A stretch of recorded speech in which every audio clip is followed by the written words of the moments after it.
Musabaqah Tilawatil Quran ke-28 se-Sumatera Selatan akan segera berakhir.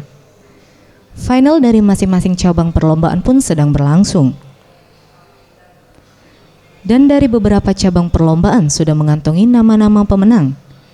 Nama-nama para pemenang akan diumumkan pada malam penutupan nanti, yang akan diselenggarakan di mimbar utama Komplek Perkantoran Kabupaten Ogan Ilir.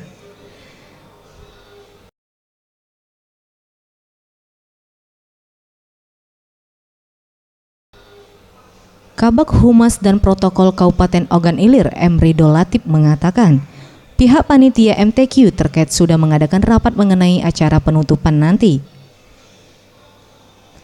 Pemerintah Kabupaten Ogan Ilir selaku tuan rumah dari perlombaan MTQ sudah berusaha semaksimal mungkin untuk menjadi tuan rumah yang baik.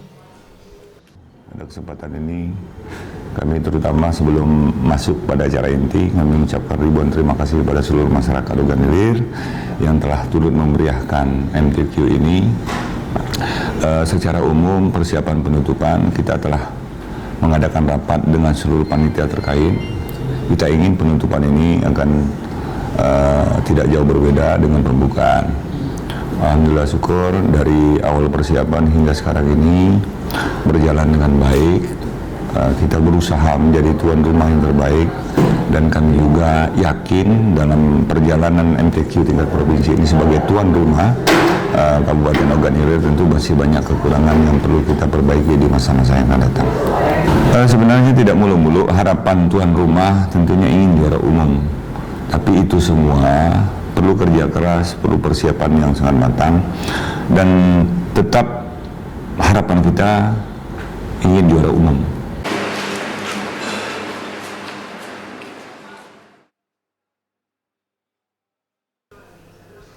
Acara penutupan tidak akan jauh berbeda dengan acara pembukaan. Pemerintah Kabupaten Ogan Ilir mengucapkan terima kasih kepada para peserta dan khususnya masyarakat Ogan Ilir karena telah ikut andil dalam memeriahkan acara ini.